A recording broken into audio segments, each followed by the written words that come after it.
Avant la revue de presse, découvrez Ubeku. Ubeku est une application d'enchères moderne et transparente qui vous permet d'acquérir des produits de grande valeur à des prix pouvant aller jusqu'à moins 90%.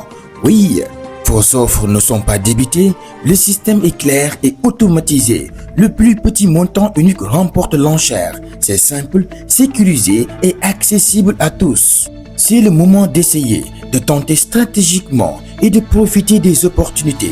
Téléchargez l'application Ubeku. Soutenez, partagez et restez connectés. Les meilleures offres arrivent. Ubeku, la stratégie qui fait gagner.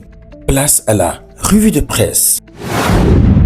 Mesdames et messieurs, bonjour, excellent mardi à toutes et à tous. En ce 17 mars 2026, la presse sénégalaise nous sert un menu copieux, parfois indigeste, souvent interpellateur. Entre drame routier, scandale administratif, tensions politiques, crise éducative, secousses économiques et actualité sportive. Le pays semble avancer, mais avec quelques cailloux bien placés dans la chaussure. Alors, sans plus tarder, ouvrons le bal de cette revue de presse. C'est parti, Aïcha Nudam.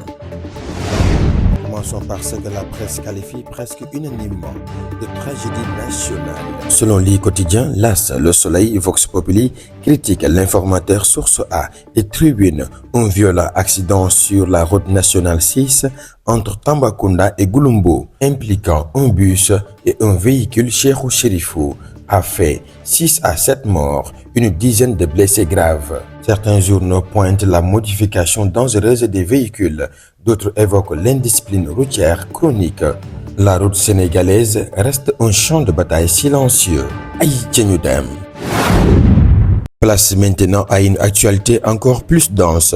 Selon Subatel, l'observateur Rewmi seul au quotidien, le Dakarois et l'Info, un vaste réseau de falsification de documents d'état civil a été démantelé. 12 à 14 suspects arrêtés impliquant des agents du ministère des Affaires étrangères et même des FDS, avec saisie de centaines de documents frauduleux.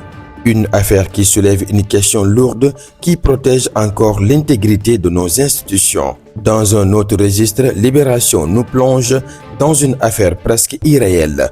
Un vendeur de brochettes accusé d'abattre des chats pour les vendre. Oui, vous avez bien entendu, là même le chat du quartier commence à regarder les brochettes avec suspicion.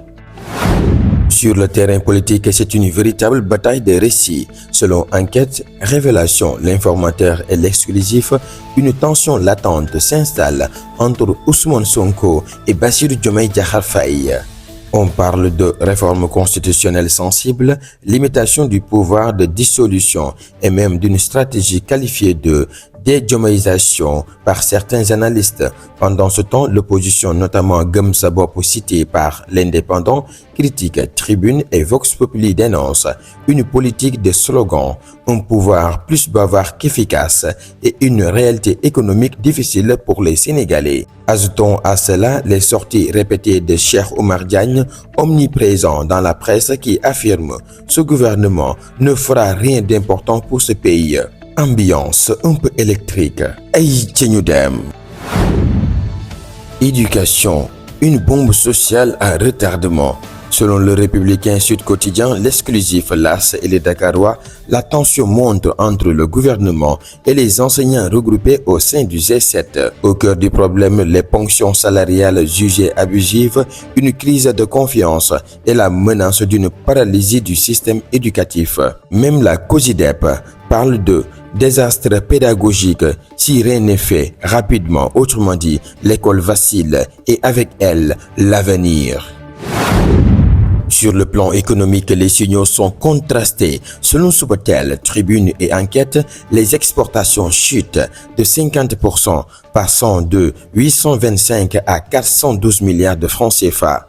Mais en parallèle, Le Soleil et l'Éveil évoquent une nouvelle stratégie industrielle.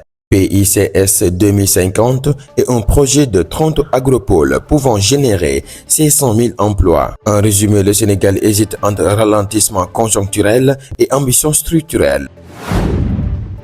Dans un autre registre plus apaisant, plusieurs journaux dont l'I Quotidien et le Parlement annoncent Le lancement des travaux de rénovation de la grande mosquée de Touba, prévu ce 19 mars sous l'impulsion du khalife général, un projet qui incarne foi, solidarité et mobilisation collective. Terminons par le sport comme une respiration, mais même là, tout n'est pas simple.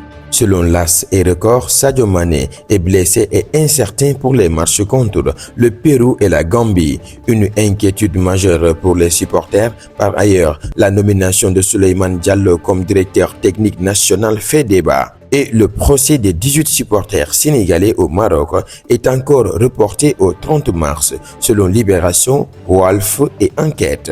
Une feuilleton judiciaire qui commence sérieusement à fatiguer même les avocats. Au terme de cette revue de presse, une vérité s'impose avec force. Le Sénégal vit un moment intense, complexe, parfois inquiétant, mais profondément révélateur. Entre routes meurtrières, institutions fragilisées, écoles sous tension, économie en équilibre et climat politique électrique, le pays est face à lui-même. Bonne lecture de la presse et surtout, prudence sur la route. Là-bas, ce n'est pas un débat politique, c'est la vie. Que Dieu protège le Sénégal.